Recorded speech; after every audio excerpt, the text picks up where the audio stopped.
desarrollarse una serie de microorganismos hidrotérmicos y que ese fue el primer vestigio de vida en la Tierra. Sin embargo, nosotros vamos a estudiar la microbiología de diferentes tipos de formas. El término microbiología, en todo caso, corresponde a lo que tiene que ver con el estudio de la microbiología, porque micro es pequeño y logo significa estudio, o estudio o tratado de ese estudio. Entonces la microbiología o las logias, lo que tiene que ver con las logias es el estudio. Entonces, al hablar de microbiología, estamos hablando de la parte microscópica de la vida o el estudio de la parte microscópica de la vida. Si lo vemos etimológicamente, hay que estudiar la parte.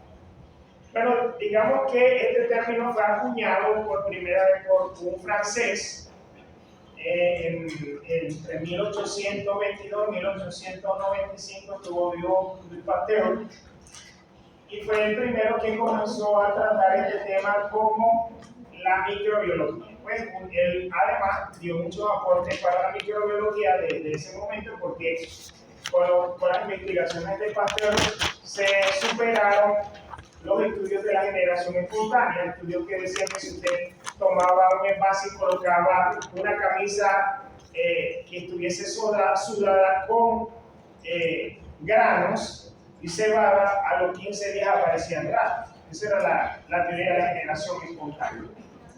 Entonces, eso era lo que se creía en aquella época, la época barroca, la época renacentista. Y Louis Pasteur rebatió eso primero con uno de sus experimentos que fue muy clásico, el estudio del cuello de cisne, donde él colocaba un caldo nutritivo y él con un cuello corto, uno con uno más largo y uno con uno alargado, pero en forma de cisne. En el primero, al tiempo, ese caldo se volvió turbio, se dañó. En el segundo se dañó también, pero en el tercero se dio cuenta que se tardó mucho más tiempo y en algunos casos no se dañó. Entonces él llegó a la conclusión de que algo había en el aire que se introducía por el cuello de la botella y llegaba al caldo y que dañaba el caldo o que cambiaba su composición, y que la forma que tenía el cuello podía estar inhibiendo que eso que estuviese en el aire permitiera dañar el caldo. Su experimento termina cuando él rompe el cuello de esa botella que tenía la forma de cisne y la expone nuevamente al aire, y ese caldo se cambia su composición y se daña, y ahí entonces es donde demuestra que realmente había algo en el aire que cambiaba esa composición. Entonces de allí se rebate por primera vez, pues se supone que hay algo biológico que cambia algo biológico. Entonces de allí viene un lema que la vida da vida. Entonces, de hecho, entonces él fue uno de los primeros experimentos que rebate la teoría espontánea. Bueno, ¿cómo estudiamos nosotros la microbiología? Hay varios puntos como se estudia la microbiología. Pues la microbiología, desde un punto de vista, estudia a las células vivas. Y cuando hablamos de células vivas, nosotros estamos hablando de células vivas desde el punto de vista microscópico. Pues nosotros, las principales células que estudia la microbiología son a las bacterias, a los hongos, a los protozoarios y a objetos microscópicos. Pero entonces dirá, profe, pero es que los virus no son células y también son estudiados por la microbiología. Pues sí, es una excepción. Dentro de la microbiología también se estudia, además de las células vivas, a los virus, que son componentes proteicos acelulares, es decir, no son células, pero pueden introducirse dentro de una célula para poder desarrollarse y poder vivir. Como segundo punto, tenemos que la microbiología trata sobre los microorganismos como seres libres o independientes. Pueden estar en el ambiente, en el aire, e introducirse dentro de nuestro cuerpo y pasar por las diferentes puertas de entrada, bien sea por una fisura en la piel, o por las mucosas, bien sea las nasales, las orales, y en este caso nos va a interesar mucho todos aquellos microorganismos que pueden entrar por una vía oral o que se puedan desarrollar dentro de la cavidad oral. Número 4, la microbiología estudia los microorganismos que hacen en el mundo y en su conjunto y en la sociedad humana. No todos los microorganismos producen enfermedades. Para nosotros solamente nos va a interesar para este curso aquellos que producen enfermedades, pero sepan que hay microorganismos que se utilizan para otro tipo de cosas, incluso desde el punto de vista industrial, para la producción de quesos, para la producción de vinos, para la producción de champán y diferentes productos se utilizan a los microorganismos desde el punto de vista industrial. Ahora a nosotros nos interesa aquellos que pueden producir algún tipo de enfermedad oral o alguna patología asociada. Entonces, esos son los que vamos a estudiar. Y quinto, cómo la ciencia biológica y los elementos de la ciencia biológica básica se utilizan para el provecho. Pues nosotros utilizamos a los microorganismos como unos pequeños laboratorios para entender qué ocurre realmente. Pues sepan ustedes que muchos microorganismos en la actualidad se están utilizando para ser clonados, y en ellos, es decir, clonados no es que lo vamos a copiar exactamente, sino que utilizarlos como vectores de clonación para colocar en ellos insertos de información que nosotros podemos replicar para utilizar algún producto de ellos. Por ejemplo, anteriormente la insulina que se vende, la insulina humana que se vende ahora, se sacaba solamente del cochino, de los porcinos. O sea, se sacaba la insulina del porcino. Pero ahora no, se descubrió cuál es la secuencia genética para la producción de la insulina humana, se cortó esa secuencia y se lleva a unos microorganismos, se corta parte del ADN del microorganismo, se inserta esa información y se utiliza a la maquinaria biológica de ese microorganismo para que produzca insulina. Y entonces ahora la insulina que nosotros producimos es una insulina utilizando a un microorganismo como vector de clonación que produce insulina humana, pero él es una bacteria. Entonces la produce como una proteína y la está produciendo y entonces se convierte en una producción industrial a partir de utilizar a los microorganismos como elementos para la producción de compuestos. Desde el punto de vista histórico, nosotros vamos a yo divido la microbiología en tres grandes momentos. Digamos, la primera parte corresponde a la observación, es decir, aquellos investigadores que se dedicaron al estudio de la observación de los microorganismos, luego aquellos que lograron obtener microorganismos como cultivos puros, y una última parte en la que nosotros estamos pasando a una nueva fase que ya vamos a seguir explicando. Entonces comenzamos en esta primera parte en 1664 a Robert Koch. Robert Koch en Inglaterra, una Inglaterra renacentista, vivían en unos cuartos muy pequeños, a lo que llamaban celda, y cuando él hizo sus primeros cortes sobre el corcho se dio cuenta que se parecían a esas celdas y de allí derivó la palabra celda. Y de allí entonces digamos que más o menos en esa época estaba Anthony Leeuwenhoek, que vivía en Alemania y pulía unos lentes, y con esos lentes, colocando en diferentes posiciones, lograba hacer aumentos que permitían observar lo que él llamó animáculos, y empezó a dibujarlos. Hizo una gran obra de dibujos, a lo que llevó a la sociedad de Londres para ese momento, una sociedad que era la que se encargaba de la parte natural, y el primero que empieza a describir a los microorganismos como tal, en una obra que se llamaba Micrografía. En esa obra él empieza a describir a los microorganismos como tal y le permitió entonces identificar que existía algo microscópico que no se podía observar a simple vista, pero que se podía ver con los lentes, que en ese caso equivalían a un microscopio óptico, pero muy simple. Posteriormente entonces tenemos otras observaciones donde se debate la teoría espontánea de la generación espontánea, como la que les expliqué anteriormente, ¿verdad? Hecho por Louis Pasteur, hasta que llegamos un poquito más adelante, porque de allí empezaron a derivar unos microscopios, y pasó de tener unos microscopios muy simples a unos microscopios más complejos. Pasamos de un microscopio binocular a uno monocular a uno binocular, que contenía mayor cantidad de lentes, y esas lentes permitían mayores aumentos, hasta que llegamos a un momento en el que no se puede aumentar más con ese tipo de microscopio. Entonces no es más que las investigaciones de Marlon y Ruska en 1936, cuando ellos descubren que pueden bombardear una muestra con electrones y que esos electrones pueden producir una imagen. Es algo similar como cuando, imagínense que usted tiene un foco, ¿verdad? Y ese foco choca contra alguna imagen. Vamos, yo voy a intentar hacer el ejemplo para que ustedes tengan una idea de que, más o menos, la idea inicial de lo que yo quisiera.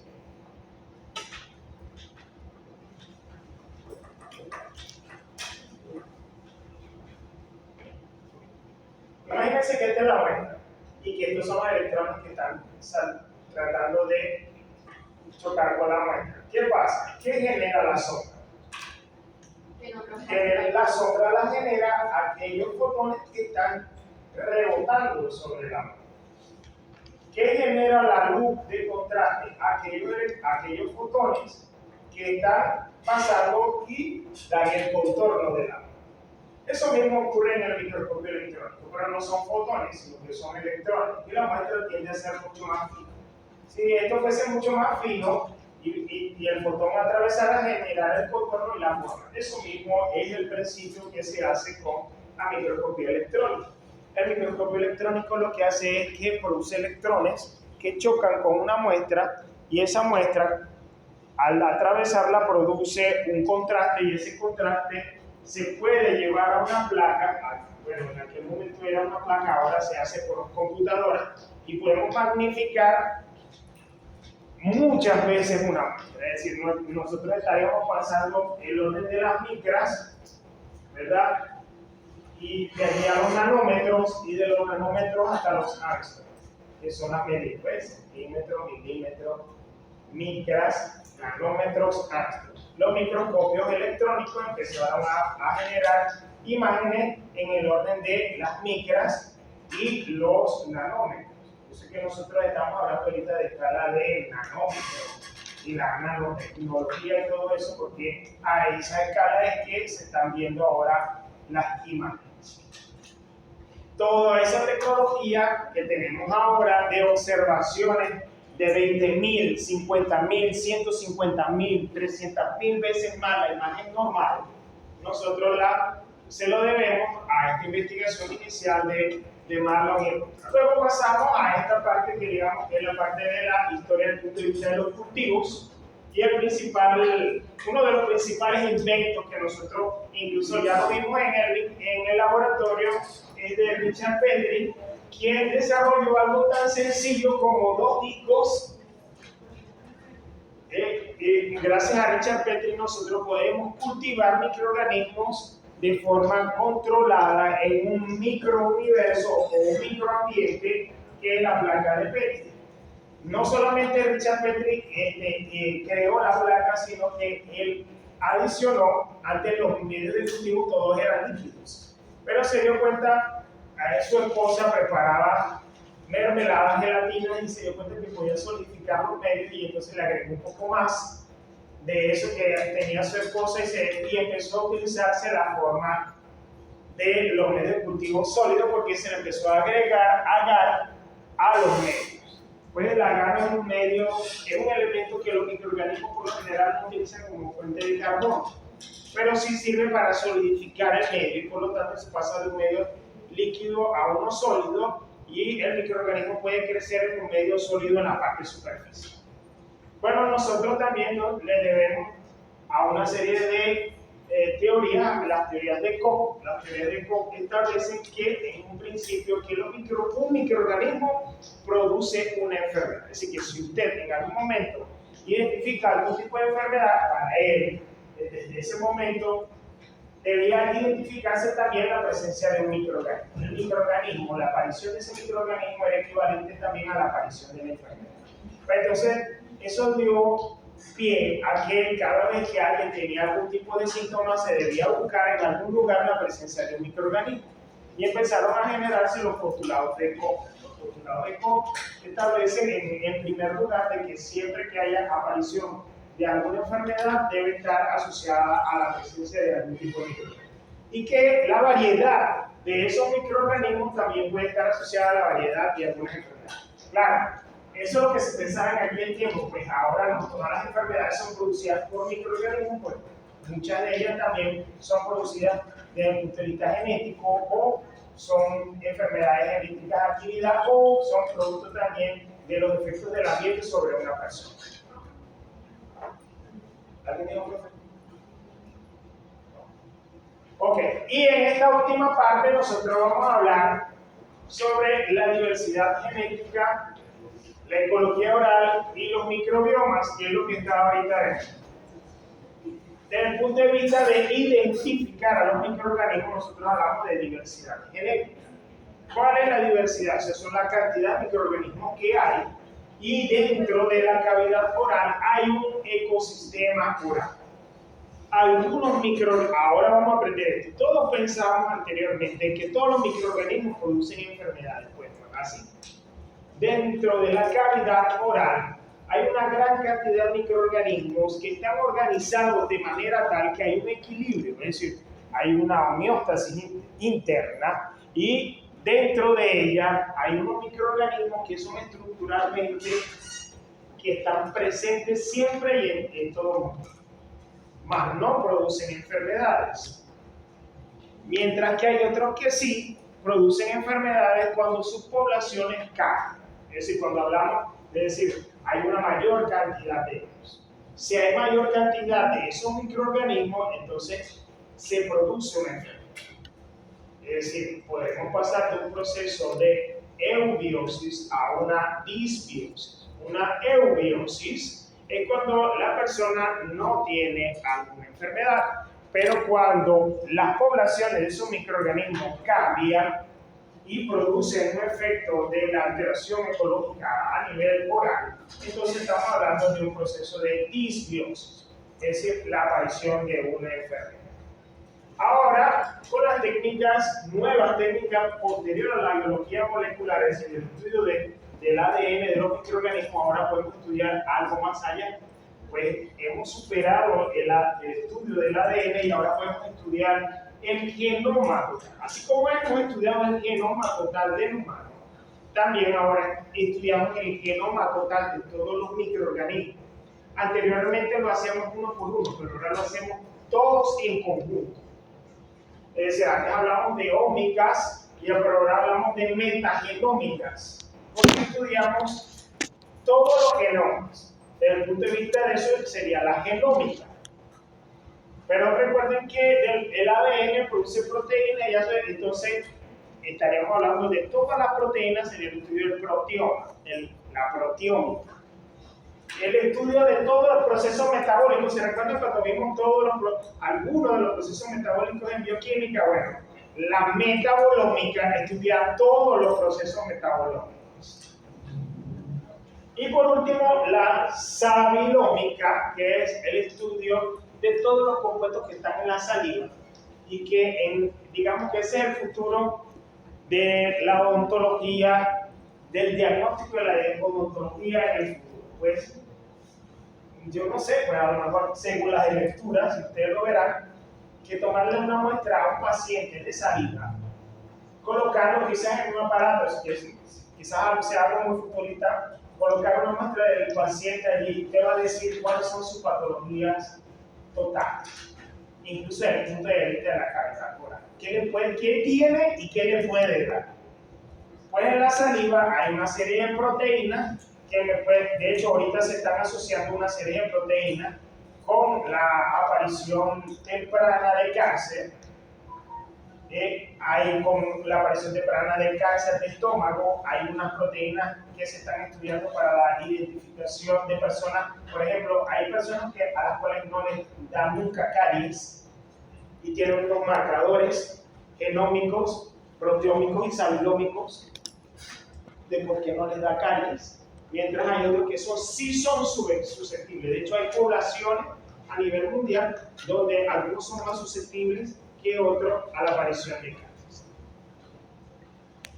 Y entonces, bueno, estamos en este proceso. Quizás yo se lo esté anunciando ahora, pero ustedes cuando ya yo me sienta y ustedes estén más llevaditos en mi edad, esta tecnología ya existirá mucho más avanzada y será de rutina de que entre su paciente y te diga, copa acá. Y el aparato le diga, tiene esto, aquello y lo otro. El diagnóstico total de la proteómica, la genómica y la metagenómica, etc. Bueno, sigamos. Ok, ¿cuáles son la ubicación de los microorganismos en la naturaleza? Nosotros nos vamos a pasar, recuerden que en biología nosotros estudiamos mucho la célula eucariota. Es decir, la célula eucariota está conformada por una célula que contiene un citoplasma, ¿verdad? Un núcleo definido, unas membranas bien definidas en la parte exterior, unas membranas bien definidas en el núcleo y cada uno de los componentes internos que correspondían a quién. A ver, ¿quién sabe cómo se llaman esto en general? ¿A los qué? Organelos. A los organelos. Muy bien. ¿Cuáles organelos vimos? Mitocondria, retículo endoplasmático rugoso y liso, el aparato de Golgi, los lisosomas, la membrana nuclear, todo eso. Pero todo esto está presente solamente en una célula eucariota.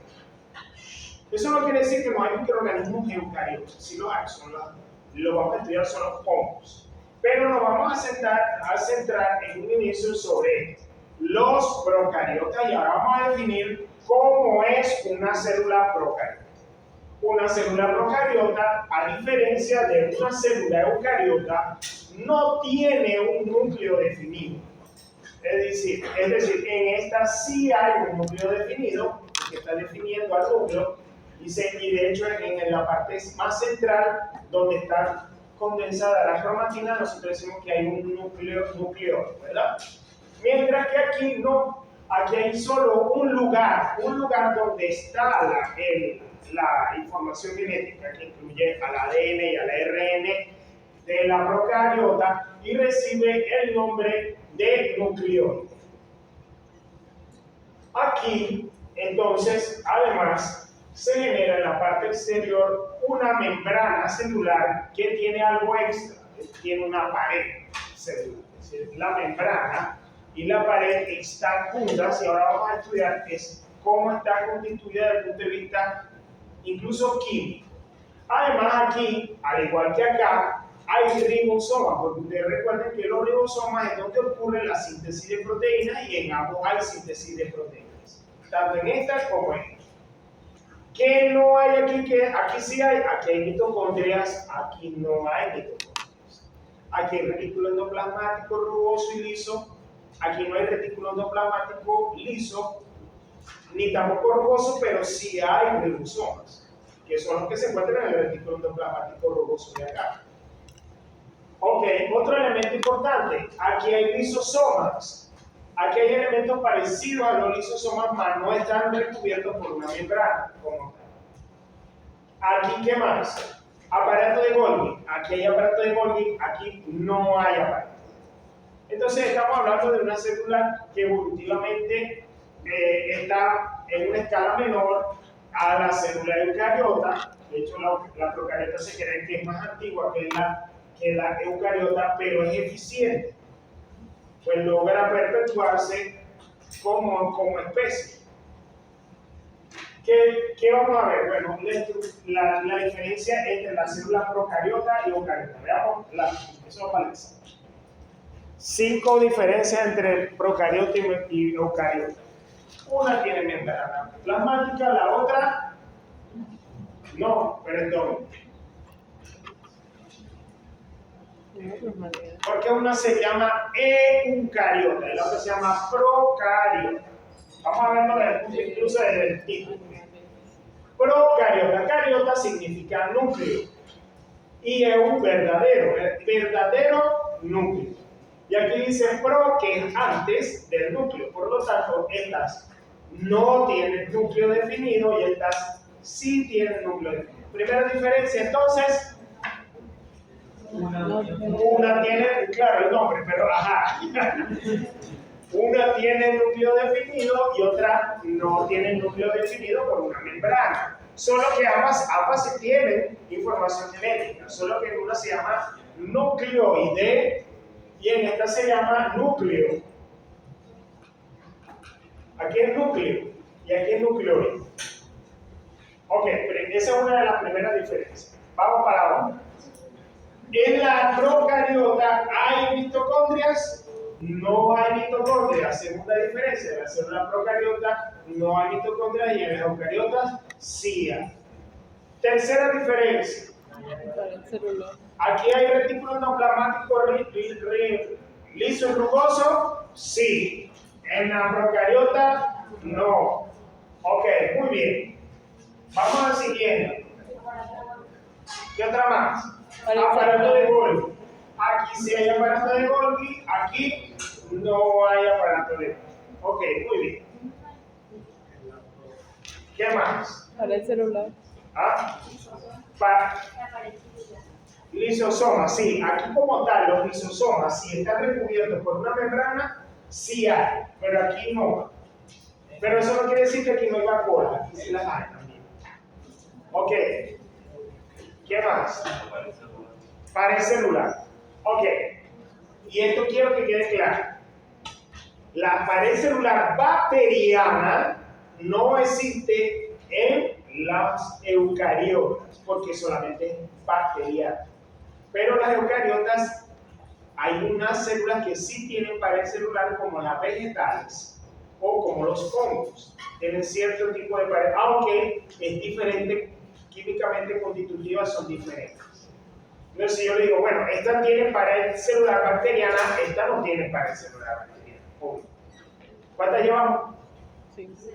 6. ¿Cuántas contaste? A ver quién lo anotó. ¿Tú quieres que me anote? A medias, 5. ¿Ya? ¿Cuántas llevamos? 5. Llevamos 5. Ok, bien.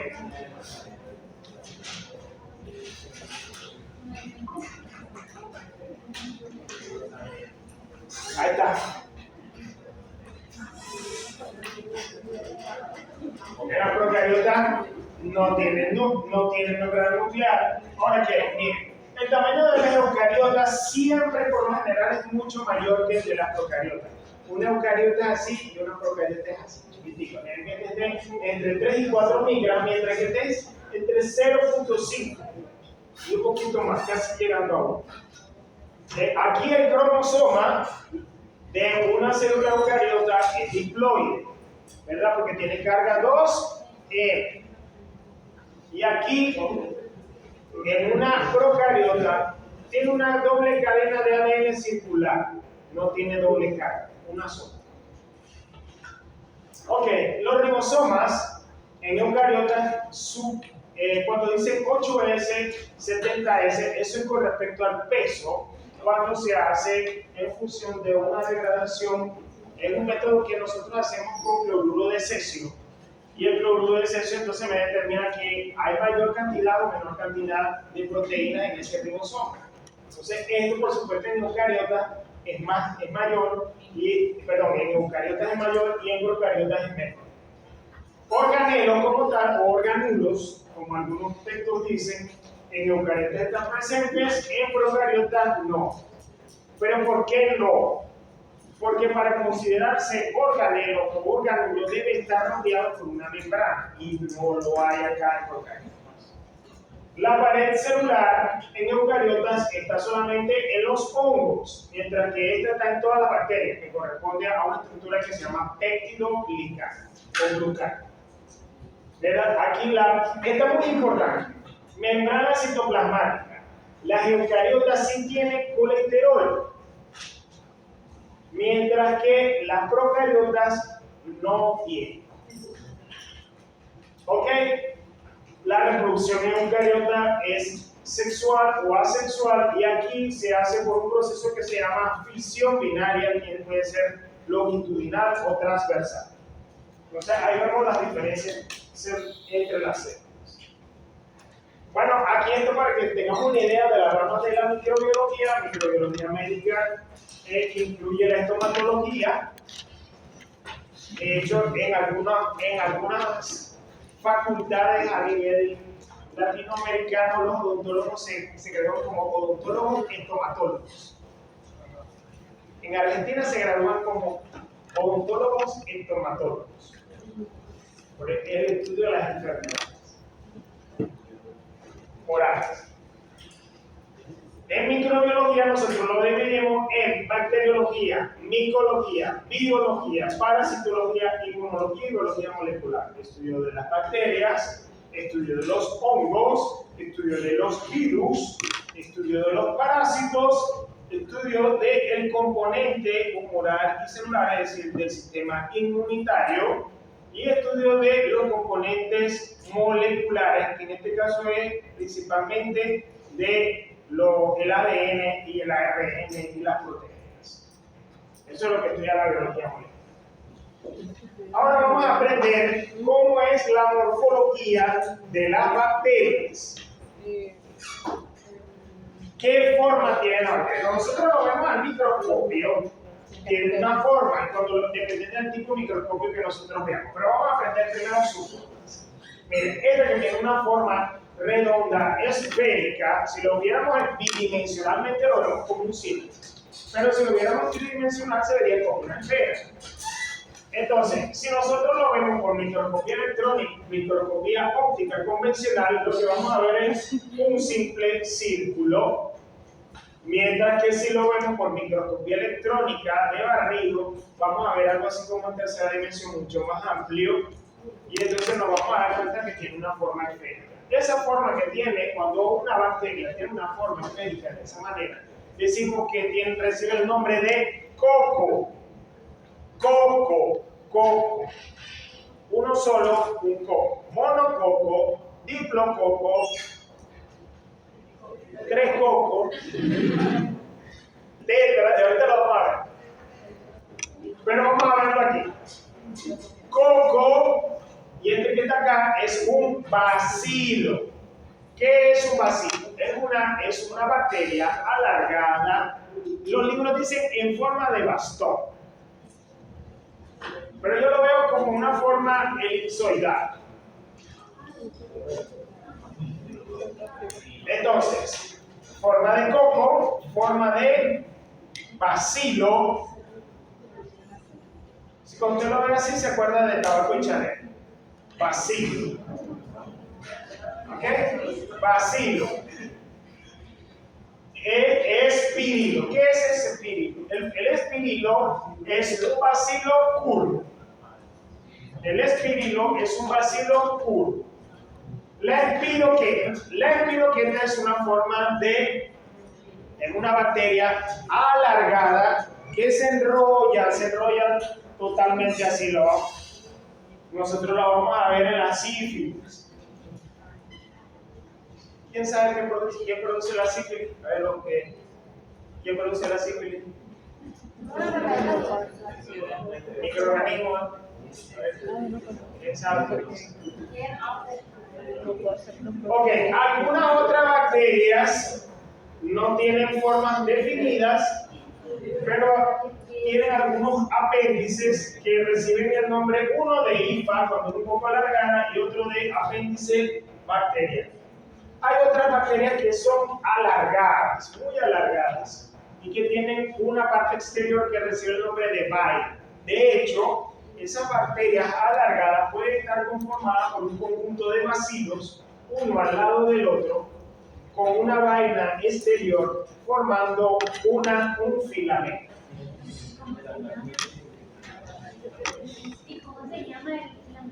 Voy a volverlo a explicar. Que veo claro.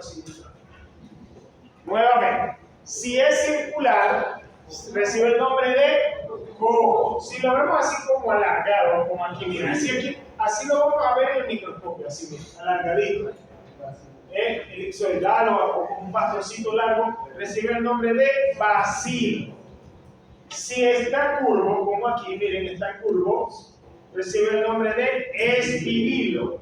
Ahora, si es muy largo y enrollado, recibe el nombre de espiroqueta. Si tiene algún elemento extra, así como alargado, puede ser un apéndice o una hifa de una bacteria.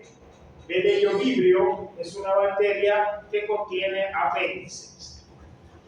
Ahora, miren, bacterias donde se unen una al lado de la otra, formando una cadena larga, pero que además tiene una vaina exterior, recibe el nombre de filamento. Los filamentos son las bacterias más alargadas que hay. Ok, está entendido eso porque ahora viene la complicación. ¿Ya lo entendieron? Ahora viene lo otro. Viene eso.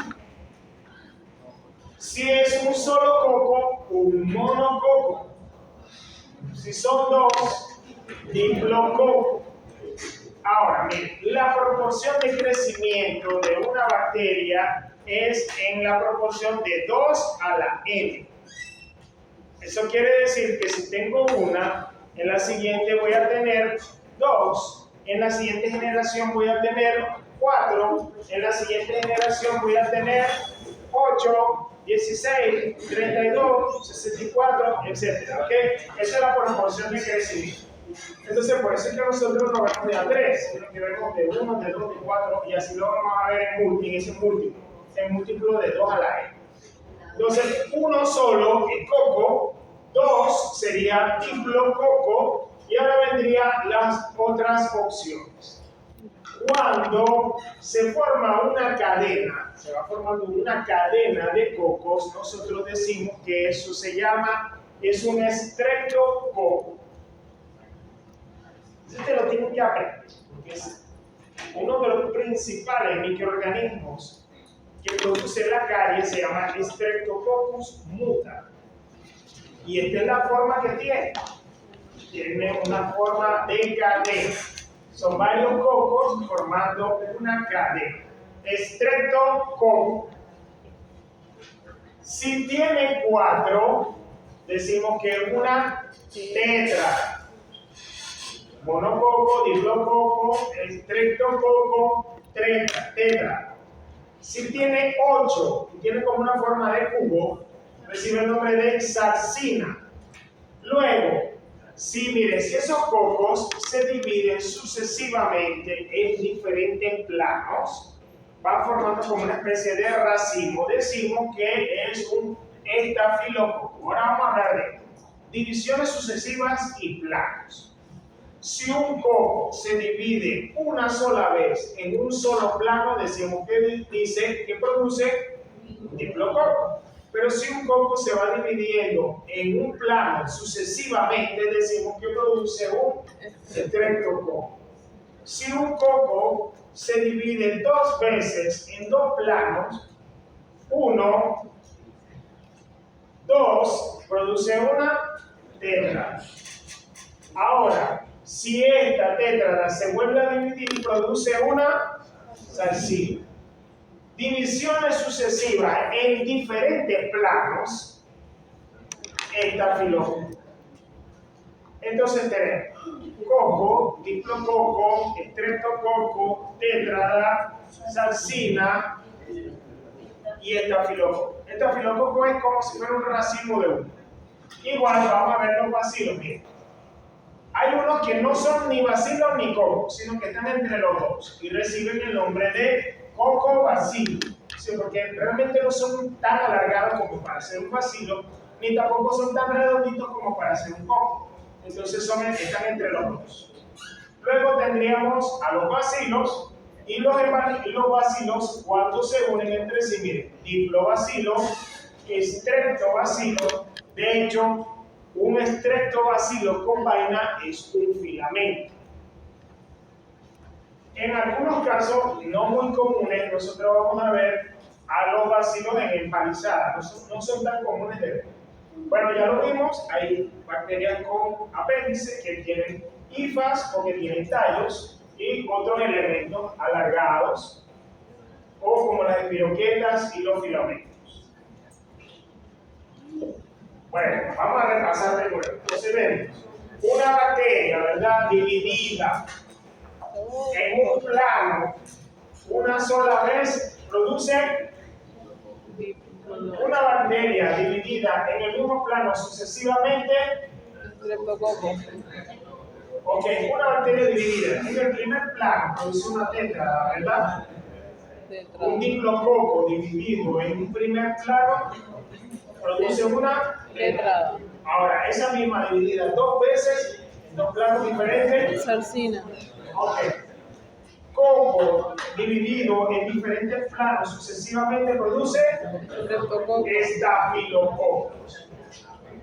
¿Listo?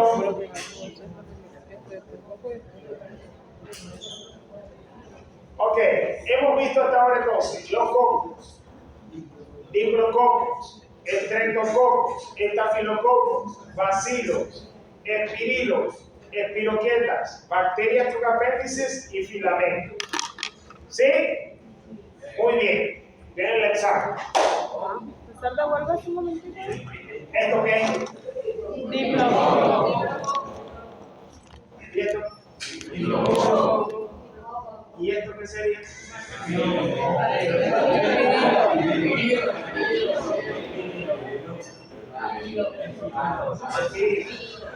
¿Y este?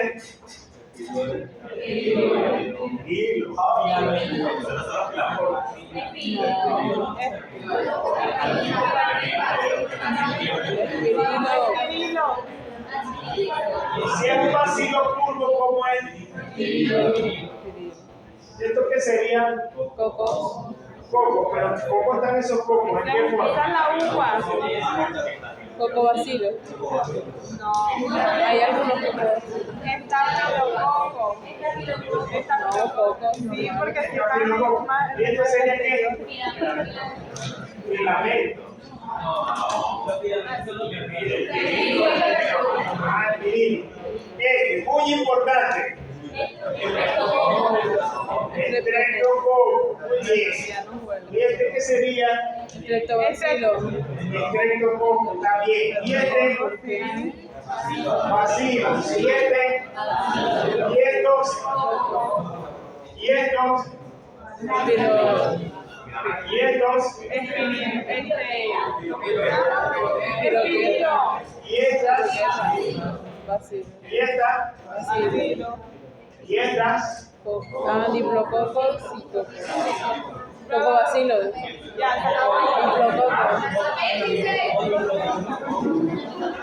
Pero hay ya dos.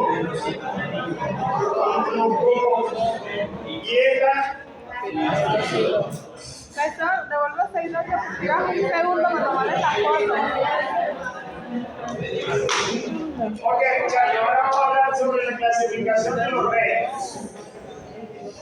Miren, anteriormente los microorganismos o todos los seres vivos están colocados en diferentes reinos. Esta clasificación ya pasó de moda, pero yo se la doy para que ustedes la vean. El reino procariota, que incluía al reino monera, ahí están todo lo que eran las bacterias, los parásitos unicelulares, y esa clasificación más. El reino protista, que tenía los hongos, mucosos, a los protozoarios y algunas algas. El reino fungi, que nunca ha cambiado, que siempre contiene a todos los hongos.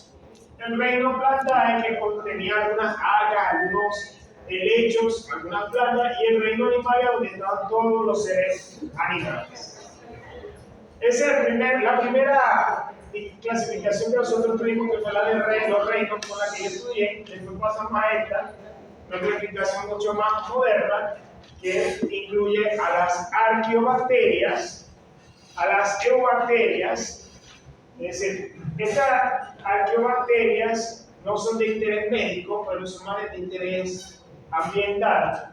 Las eubacterias, que incluyen todas las procariotas, que así nos interesan, y las eucariotas, que son las células superiores, que incluyen a los protozoarios y los hongos.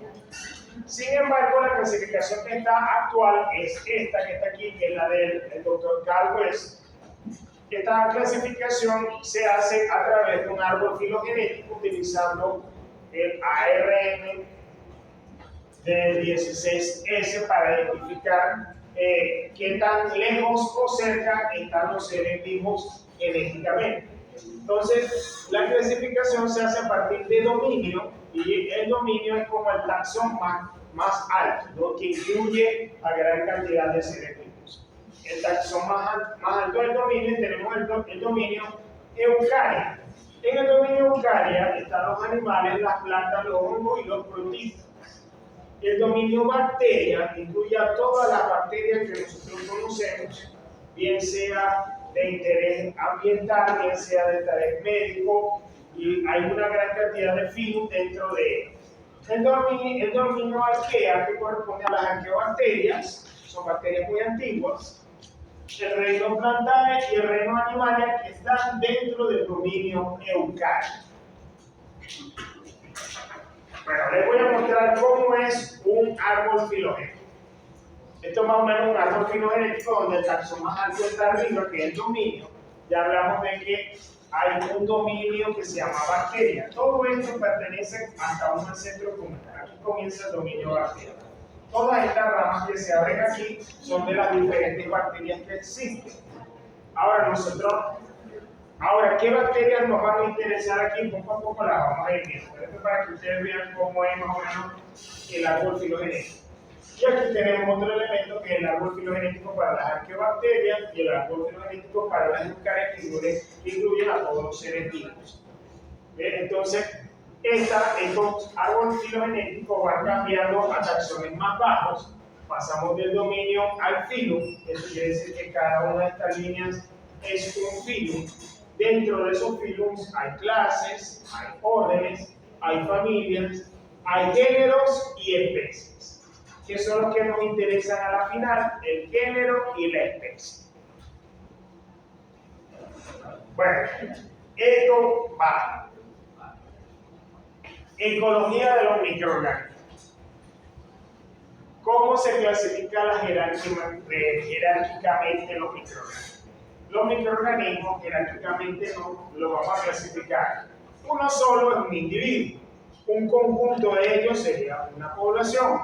Ahora, conjunto de diferentes poblaciones que se asocian a través de metabolitos secundarios, lo llamamos gremios. Y el conjunto de gremios puede dar una serie de consorcios. Ahora, el conjunto de todas estas poblaciones asociadas son las comunidades, y todas estas, el ecosistema, y si están todos dentro de la cavidad oral, estamos hablando del microbioma oral. Entonces, si yo le digo cómo está constituido el microbioma oral, usted lo va a aplicar deductiva o inductivamente, como usted lo quiera hacer. Es decir, de lo más pequeño a lo más grande, o de lo más grande a lo más pequeño, como usted quiera. Si lo hacemos al revés, dice, bueno, en el microbioma oral está conformado por un conjunto de ecosistemas que incluye los elementos bióticos y abióticos dentro de la cavidad oral. Eso incluye la saliva, todos esos elementos que son abióticos en este caso, para verlo eso. Pero si hablamos de componentes celulares estarían los microorganismos. Ok, esos microorganismos en conjunto forman, o el conjunto de poblaciones de microorganismos conforman a las comunidades. Y en esas comunidades, a su vez, hay una serie de consorcios. Esos consorcios están conformados por diferentes gremios. Los gremios se asocian porque son poblaciones que se relacionan entre sí por metabolitos secundarios, es decir, por metabolitos de transferencia entre una población y la otra, de relación entre ellos, y a su vez esos están conformados por diferentes poblaciones que pueden ser homogéneas o heterogéneas, es decir, de la misma especie o de diferentes especies. Y cada una de esas poblaciones están conformadas en un inicio por un individuo, es decir, por una bacteria. Ahora sí, recuerden que las bacterias se van dividiendo a sí mismas en proporción de 2 a la n, lo que quiere decir que ellas producen clones de ellas. Es decir, con una población bacteriana está conformada básicamente por un conjunto de clones de ellas mismas. Es como si dijéramos que hay una bacteria que se llama Ascanium, ¿verdad? Y Ascanium se divide por fisión binaria todo el tiempo. Y se divide en 2, 4, tal, y ustedes mañana llegan con 400 Ascanium dentro de este salón. Todos igualitos ahí. Y comportándose como se comporta él, porque esa es la especie. Entonces, esa es la población. Ahora supongamos que hay otra bacteria que se llama patrón, ¿verdad? Y hoy se empezó a dividir por división binaria y hay 400 más de patrón. Y ambas poblaciones empiezan a relacionarse. Entonces, imagínense 400 personas similares a patrón, similares a Ascanium, todas metidas aquí, y todas se comportan igual. Así como se relacionan estos dos, se van a relacionar las 400 demás. Eso es. Entonces, supongamos que Ascanium le presta un cuaderno a ella, que normalmente le presta algo, y que ella no se lo recibe. Ese es el comportamiento. Así se van a comportar todas las demás. ¿Ven? El cuaderno es el metabolito secundario. Así se comportarían como gremios. Eso es como para hacer una idea de cómo son los microorganismos cuando se comportan como poblaciones.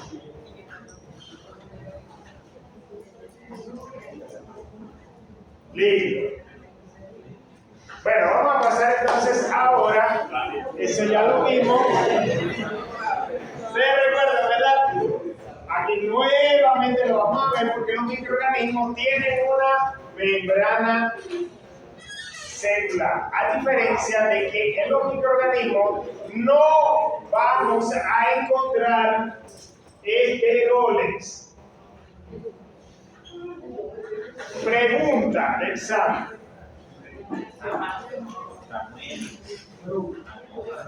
En una membrana bacteriana que presenta colesterol, ¿falso o verdadero?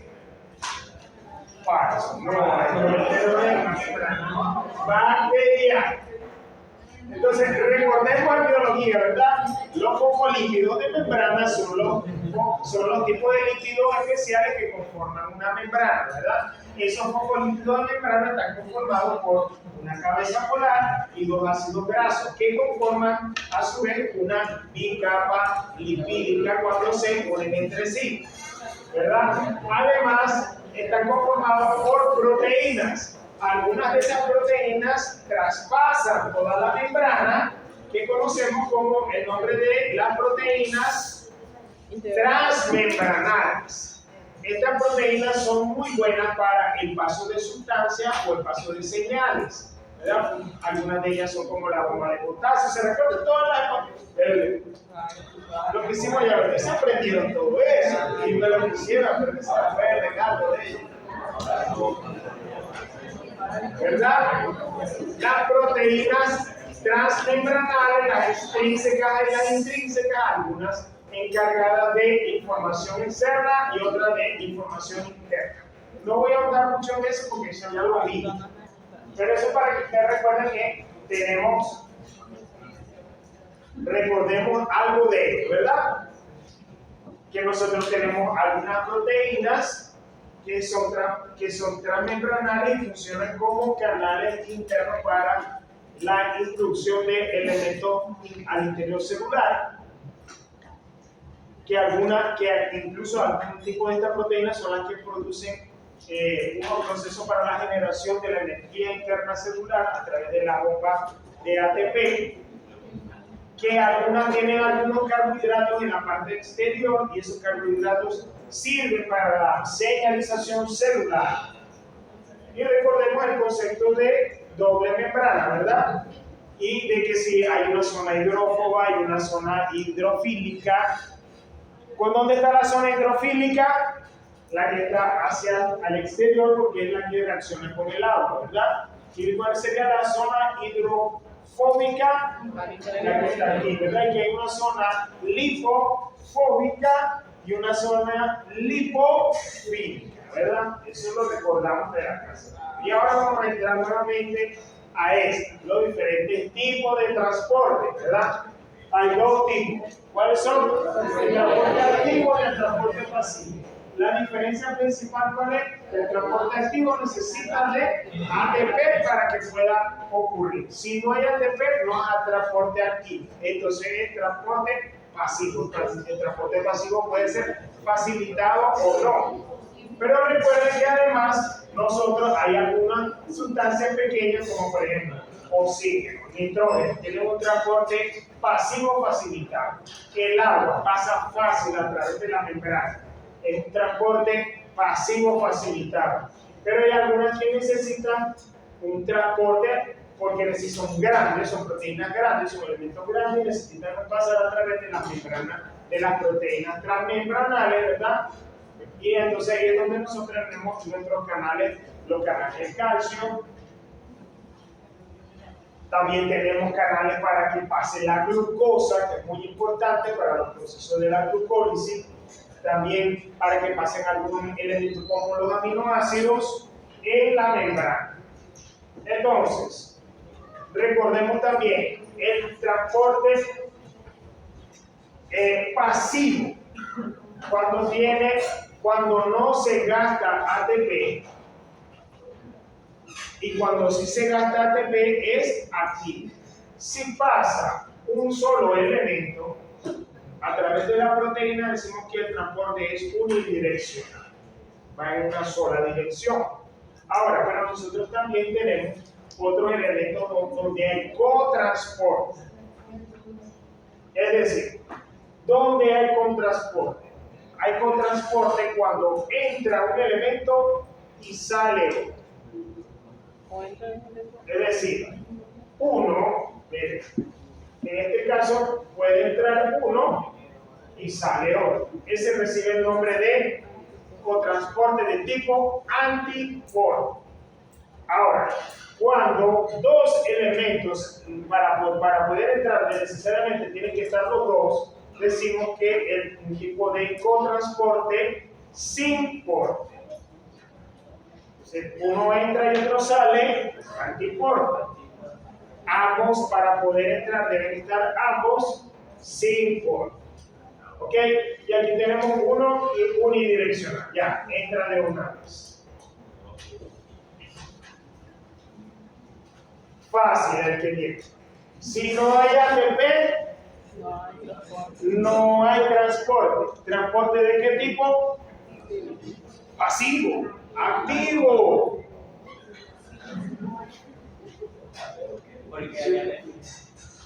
El anterior era pasivo, este es activo. Solamente es activo cuando se necesita una molécula de ATP. Es decir, que usted convierte este ATP en ADP y pirofosfato.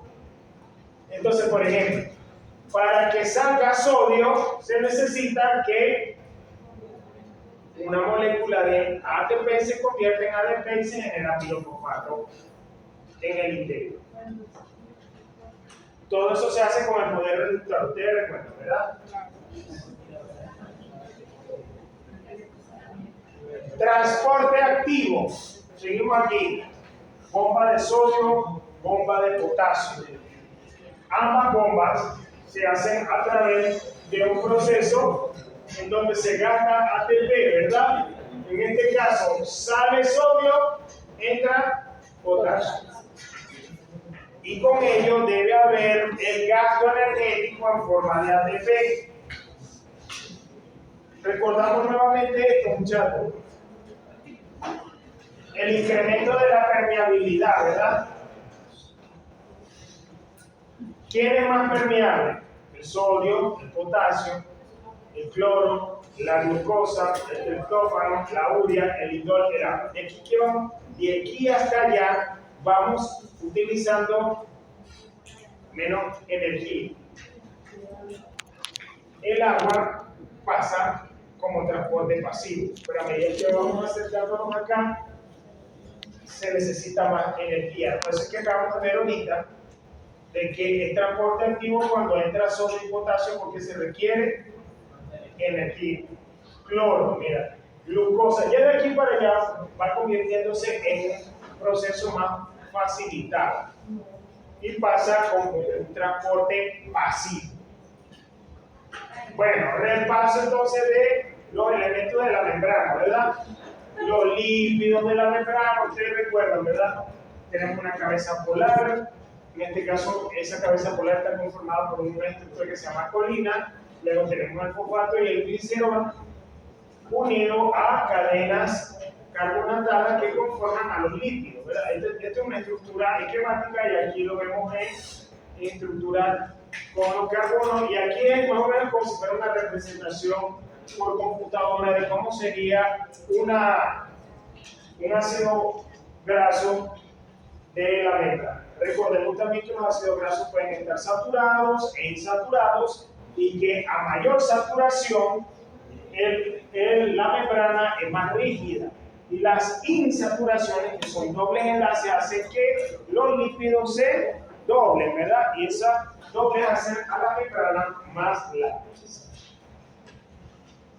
Nosotros entonces en las eucariotas vamos a tener esteroles como el colesterol, mientras que en las bacterias no vamos a tener esteroles como el colesterol. En todo caso, podríamos tener algún tipo de esterol parecido, pero son diferentes. Por ejemplo, este es un esterol de bacterias, o sea, es un esterol solo de bacterias, pero no es colesterol. ¿Se recuerdan el ejemplo de la fluidez de la membrana, verdad? El modelo de mosaico fluido de Singer y Nicholson, que decía que había diferentes formas, pero que realmente la membrana fluida era el modelo claro con el que realmente existía, que nosotros utilizamos. Ese modelo está conformado por unas proteínas que son las que venimos estudiando siempre, como proteínas transmembranales, como proteínas extrínsecas o intrínsecas, todas embebidas dentro de una matriz membranal. Ahora vamos a pasar a la siguiente fase. Ya hicimos repaso de todo lo que tenía que ver con la membrana. Ahora vamos a adicionar lo que tienen las bacterias y la vamos a dividir en dos grandes grupos, porque cuando nosotros vayamos al laboratorio y tomamos muestra de un microorganismo, le vamos a hacer una atención especial diferencial que la vamos a aprender a hacer y se la voy a preguntar toda, completica, se la tienen que aprender, que se llama la tensión diferencial de Gram, que se escribe con G-R-A-M, Gram. En nombre al investigador que la descubrió, pues divide en dos grandes grupos a las bacterias. Unas que se tiñen de rojo y otras que se tiñen de azul o cercano al azul o morado. Unas se llaman gram positivas y las otras gram negativas. Las gram positivas son como azulitas, como el color de ustedes, o muy cercano al azul. Y las gram negativas tienden a ponerse de color rojo, así, rosado. Pero resulta que ¿por qué ocurre ese cambio de color? Ese cambio de color ocurre porque la estructura bioquímica que tiene, la estructura de esa pared exterior, posterior a la membrana que estudiamos, es diferente. Entonces, miren, la pared de una bacteria gram negativa es como esta, mientras que la pared de una gram positiva es como esta que está. Y ya lo vamos a ver estructural. Nosotros, hay un elemento muy importante que está presente en ambas paredes. ¿Cuál es? Un elemento que recibe el nombre de péptidoglicano o péptidoglucano. Cualquiera de las dos existe. Péptidoglicano, péptidoglucano. ¿Qué vemos nosotros aquí a simple vista? Que aquí la cantidad de péptidoglucano es más amplia, es mayor, y aquí quizás hay un poco menor. Otro elemento que ya hemos visto, que aquí hay una membrana plasmática, mientras que aquí hay dos membranas plasmáticas. Es decir, aquí ya estamos viendo diferencias incluso estructurales y bioquímicas para cada uno de los microorganismos, los positivos y los negativos. Los negativos, que se tiñen de rojo, tienen dos membranas plasmáticas, mientras que los azules, que son los positivos, tienen una sola membrana plasmática. Otro elemento importante es que el grosor del péptidoglicano en las gram positivas es mayor al 40%, mientras que el grosor del peptidoglicano en las gram negativas es menor al 40% de toda la estructura de la membrana. Otro elemento importante es que las bacterias gram positivas tienen un tipo de ácido que no está presente en estas bacterias, que es el ácido teicoico. Ese ácido teicoico puede estar tanto a nivel de la pared del peptidoglicano como también uniéndose a la membrana. Cuando solamente están a nivel de la estructura del peptidoglicano reciben el nombre de ácido teicoico.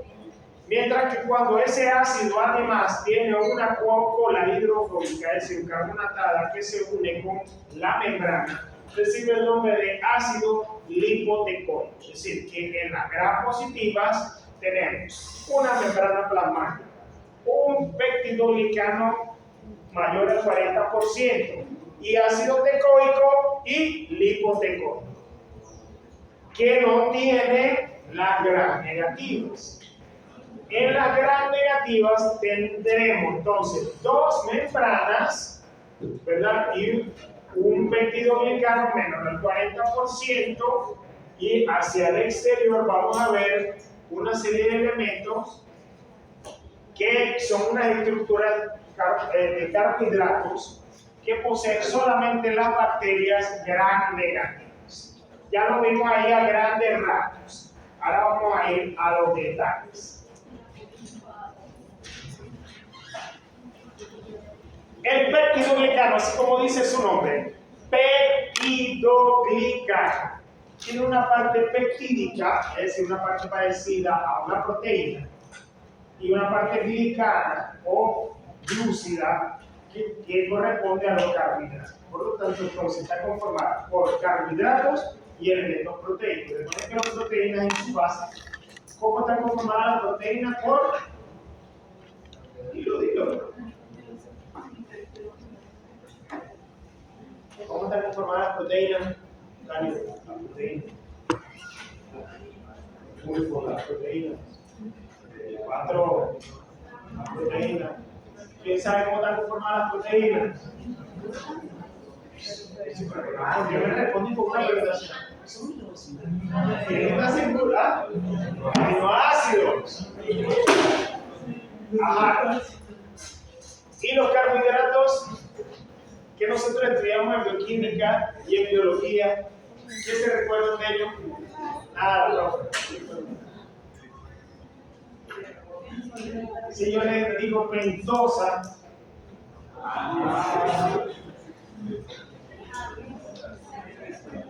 ¿qué es una pentosa?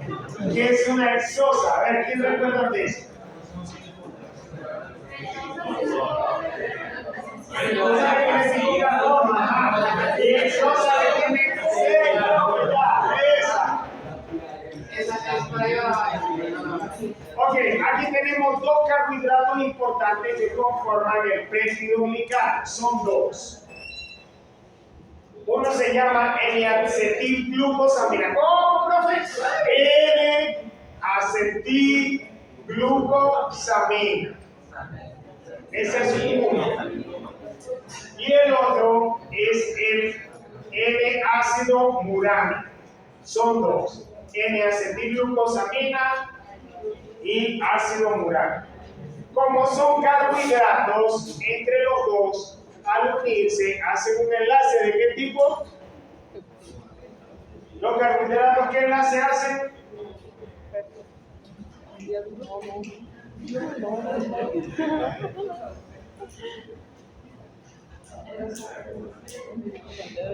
A ver, vamos. No, peptídico no, ese es de las proteínas.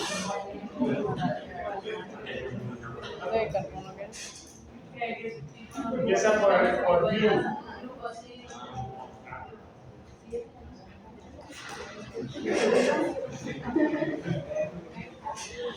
Los carbohidratos hacen un enlace glucosídico, por supuesto. Aquí tenemos dos carbohidratos.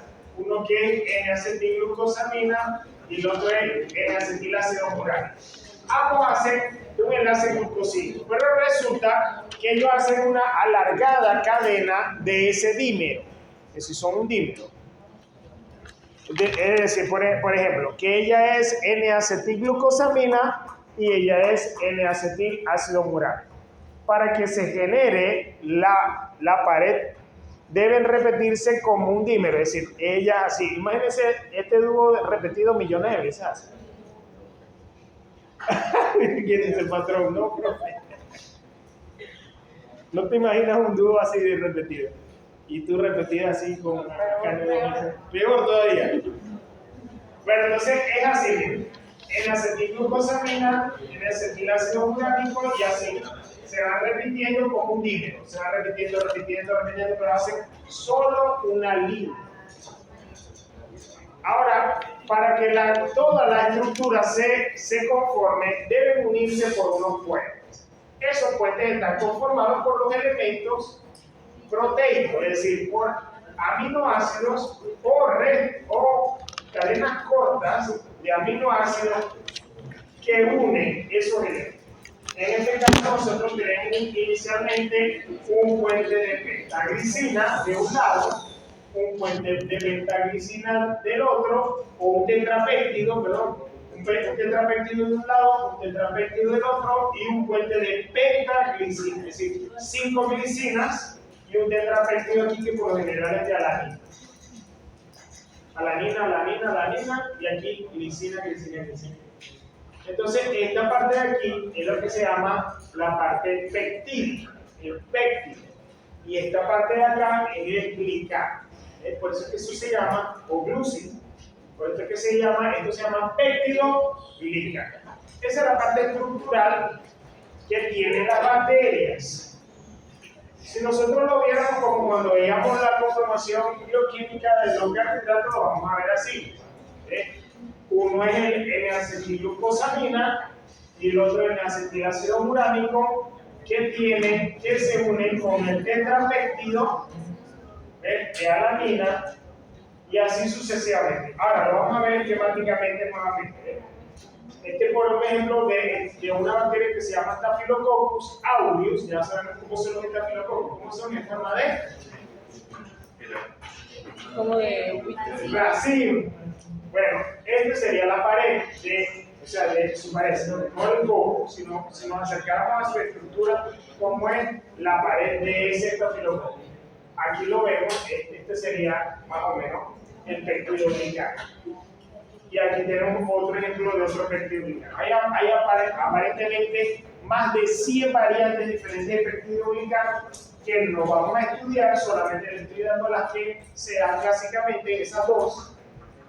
Y lo vamos a ver porque para poder identificar la bacteria gram positiva y gram negativa. Si nosotros hacemos un frotis, tomamos una muestra de un paciente de la boca con un hisopo, lo hacemos pasar por una lámina y luego teñimos esa lámina para identificar las bacterias que están allí. Lo primero que tenemos que ver es si son cocos o son bacilos y si son gram positivos o son gram negativos. Si nosotros vemos algo así de color rosado, podemos presumir que eso es un bacilo gram negativo, porque si es de color rojo es gram negativo. Ahora si lo vemos así, miren, son uno al lado del otro, esos son estreptococos gram positivos. Ahora, si nosotros lo viéramos nuevamente como esa estructura en la pared, lo que vamos a ver es que son diferentes, por eso es que se tiñen diferentes. Si tiene una membrana, ya usted sabe que es positivo. Por lo tanto, su péptido glicano debe ser mayor cantidad, más al 40%. Si se tiñe de rojo, ya usted sabe que debe ser de 2 membranas y que con un péptido glicano menor al 40%. Que este tiene ácido tecoico y lipotecoico y que este tiene unos elementos en la parte exterior de la membrana que nosotros los vamos a ver. Nuevamente, vemos aquí, esto es como para diferenciar una gran negativa y una gran positiva. Lo vemos aquí de nuevo, ¿verdad? Aquí tenemos ácido tecoico, ácido lipotecoico, la membrana plasmática, el peptidoglicano. Aquí tenemos el peptidoglicano pequeño, dos membranas, una membrana interna y una membrana externa. La membrana externa además tiene los lipopolisacáridos. ¿Qué son los lipopolisacáridos? Bueno, los lipopolisacáridos son elementos que conforman parte de la membrana, pero que además tienen componentes de carbohidratos y son los que le dan la patogenicidad a ese tipo de bacterias. Son las que hacen patógenas a esa bacteria, porque el sistema inmunitario la reconoce como extraña cuando ellos entran al cuerpo de un paciente. Ok, ahora vamos a ver cuáles son las estructuras que tiene una bacteria.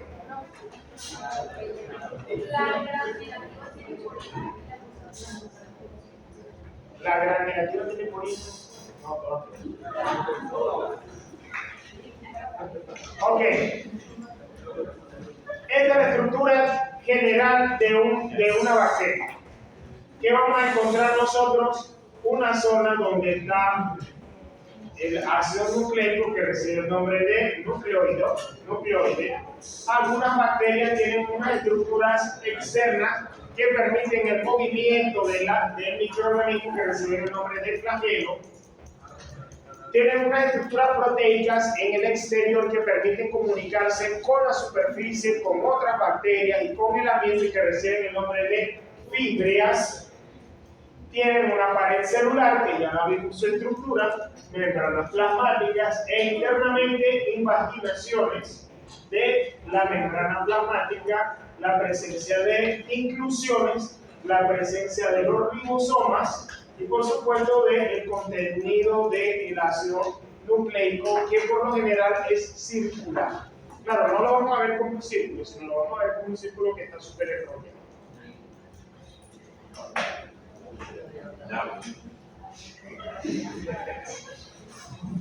Ok, aquí vemos nuevamente otro ejemplo. El flagelo de una bacteria, la membrana plasmática, la pared celular, las inclusiones internas. Hay algunas bacterias que además pueden producir sustancias externas que encapsulan a la bacteria. Sí, y aquellas bacterias que son capaces de encapsular son resistentes a los cambios ambientales e incluso a los fármacos.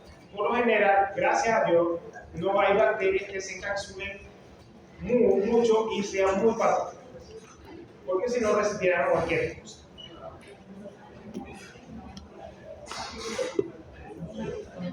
Ok, ahora vamos a ver esta parte, que es la parte de la movilidad de las bacterias.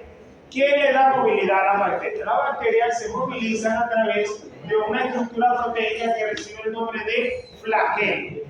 El flagelo, como lo vemos aquí, miren, por lo general puede alcanzar varias veces el tamaño de una bacteria. Puede ser incluso hasta 10, 20 y 30 veces más largo del tamaño de la bacteria.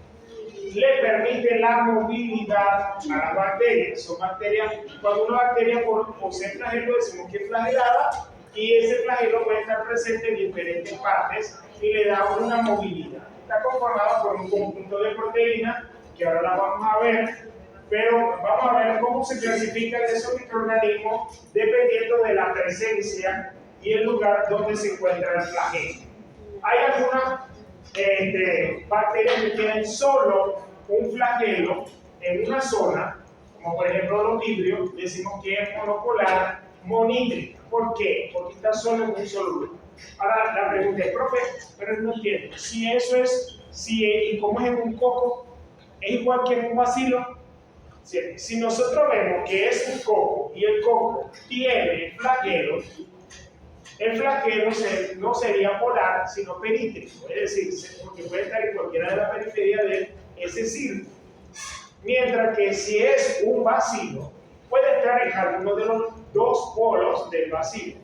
Es decir, decimos que es polar, y si es uno solo, es monítrico. Entonces, monopolar, porque está solo en un polo, y es monítrico porque solo hay uno.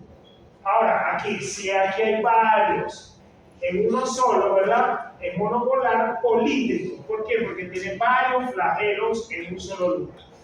Aquí tenemos varios ejemplos de monopolar polídrico. Ahora, ¿cómo sería bipolar? ¿Verdad? Anfítrica, porque tiene en ambos lados varios. Ahora, ¿cuál sería un perítrico? Un perítrico es donde no están los polos. Ese flagelo no está en los polos. ¿Cuál es la función del flagelo? Hacer que las bacterias se movilicen. De hecho, nosotros hacemos una prueba bioquímica en el laboratorio para identificar si hay bacterias que se movilizan o no. Que lo hacemos con una prueba específica donde nosotros hacemos crecer en ese medio de cultivo, y si vemos que hay una estela en ese medio de cultivo, eso quiere decir que el microorganismo o el conjunto de esa población se está moviendo. Si se mueve, quiere decir que ese conjunto de microorganismos posee flagelos. Ahora, el flagelo es una estructura proteica bien compleja, se considera como el principal motor biológico existente.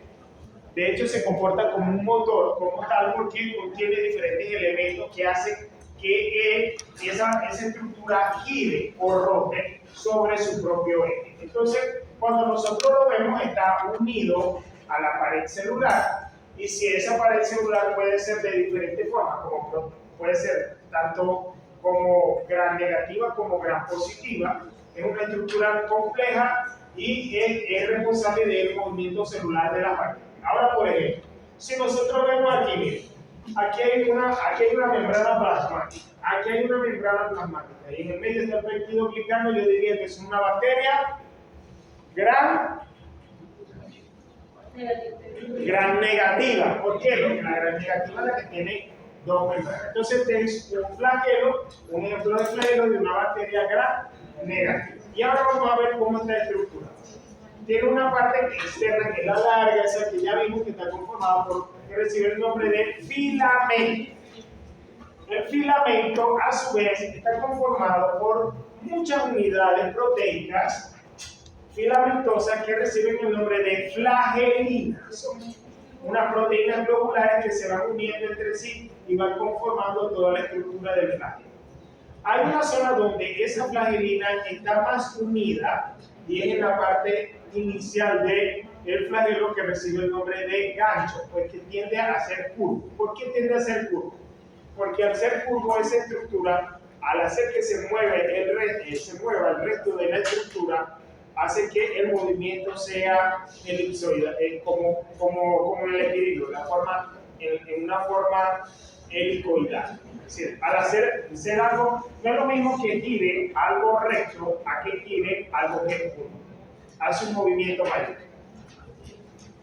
Además, está conformado por unas proteínas que reciben este nombre así. Unas son varillas y otras son anillos.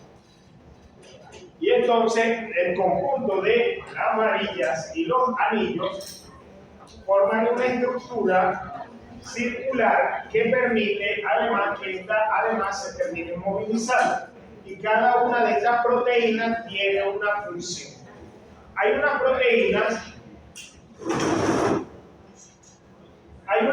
jóvenes, si usted está muy interesado en conversar, se pueden salir, tienen rato conversar. Si no le interesa la clase, se pueden salir, pero ya tiene mucho murmullo, demasiado. Está muy interesado en conversar, sáquense y conversar. Ok, muchachos, nuevamente, aquí tenemos una proteína que tiene una función. ¿Cuál es la función? Algunas hacen mover tanto la varilla como los anillos. La proteína MOF y la proteína FLY. La proteína MOF funciona como una proteína que utiliza mucho ATP, que utiliza mucha energía para hacer que estas proteínas se movilicen. Mientras que unas hacen que se mueva en una dirección, que son la proteína MOF. La proteína FLY, la que está abajo, hace que haga el movimiento contrario. Es decir, si el microorganismo se está moviendo a un lugar porque hay una buena concentración de nutrientes, se va a seguir utilizando su proteína MOF. Pero si ese no es el lugar ideal, o algo está pasando, o se está utilizando un desinfectante, o algo en el que ella enseguida va a intentar movilizarse en lo contrario. Por lo tanto, se va a activar la otra proteína que hace que el movimiento sea contrario, es decir, un conmutador hace que el movimiento sea al contrario. En vez de ir en esa dirección, vaya en una dirección contraria. Todo esto está activo a nivel de la membrana, porque en la membrana es donde están los receptores, y esos receptores son los que le envían información para que se esté movilizando el flagelo o los flagelos, porque la mayoría de las veces no tienen uno solo, sino que tienen varios. Entonces, aquí tenemos el ejemplo para los dos casos. Tenemos el ejemplo para el caso de las bacterias que son gram negativas, donde hay las dos membranas y el peptidoglicano. Miren, tenemos aquí la estructura del gancho, la varilla y los diferentes anillos. Miren, anillo P, S y M. Mientras que acá la estructura es totalmente diferente. Solamente tenemos una sola membrana y a nivel de la membrana es donde están los anillos. De allí sale la estructura de la varilla y al final aquí sale la estructura que conforma al filamento. Hemos visto también que los microorganismos tienen en su parte exterior una serie de pelos proteicos que permiten relacionar a las bacterias entre sí. Y lo vamos a ver porque tienen dos funciones específicas. Una, que es considerada la fibria, que son estructuras proteicas externas con una serie de pelos que le permiten a ellos identificar si están sobre una superficie o si tienen una célula similar a ella al lado o si son un conjunto poblacional. De hecho, las bacterias se conforman con una población cuando se comunican entre sí. Y los pelos, estos pelos proteicos, las fibrias, les permiten a ellos dar información interna para que ellos se comporten. Algunas bacterias, por ejemplo, algunas bacterias se vuelven patógenas o pasan de ser un comensal normal para transformarse en un patógeno oportunista dentro de la cavidad bucal, es precisamente por este tipo de proteínas. ¿Por qué? Porque supongamos que las condiciones en el ambiente cambian a tal grado de que hacen propicio de que cierta población se pueda desarrollar. Pero como ellos son una población, empiezan a enviarse información química a través de las fibrias, porque las fibrias empiezan a dar información de una a la otra a la que tienen al lado. Entonces, por eso es que son importantes estos pelos proteicos que reciben el nombre de fibras. Hay 5 tipos de fibrias estructuralmente proteicas, tienen unas variaciones proteicas, como recuerden cuando estudiamos las proteínas, son proteínas estructurales en su forma tridimensional que le permiten enviar información. También hay otra estructura, también conformada con subunidades de pilina, pero tiene una función diferente, que es la del pili sexual. De hecho, cuando se hizo esta es una fotografía muy famosa, porque es la que demuestra que las bacterias se comunican entre sí para enviarse información genética. Esa información genética hace que una bacteria que es resistente a un antibiótico logre hacer resistente a otra bacteria a ese mismo antibiótico. ¿Por qué? Porque producen un velo proteico, una estructura proteica que se va generando cuando ya saben que tiene otra de su misma especie, o incluso la transferencia puede ser horizontal, es decir, de su propia especie, como vertical, de diferentes especies. Genera este velo proteico que es hueco en el medio, y él produce un ácido nucleico que no es propio de su cromosoma, sino que es extracromosomal, pero que le da resistencia a los antibióticos. Lo duplica, lo corta, lo linealiza y lo va moviendo de aquí por acá. Y ese llega al otro y le confiere la resistencia a él. Ese es el mecanismo por el cual la bacteria se hace resistente a 1, 2, 3, 4 y todos los antibióticos. Cuando una es resistente, puede cambiar a otra. Entonces decimos que esta es resistente y esta es susceptible. Pero una que es resistente puede volver a otra resistente también. Entonces, este mecanismo existe. De hecho, ocurre con gran frecuencia dentro de los espacios de salud pública, en los hospitales, en los consultorios. ¿Por qué? Porque ahí es donde va la mayor cantidad de personas que están enfermas por la infección de alguna bacteria, que se libera en ese espacio. Y al estar en ese espacio, está en contacto con otra bacteria que puede ser resistente, le confiere esa información genética. Por eso es que en los hospitales a veces se toca limpiar toda una sala, porque si una bacteria se vuelve multiresistente a antibióticos, entonces los pacientes que están allí van a estar expuestos.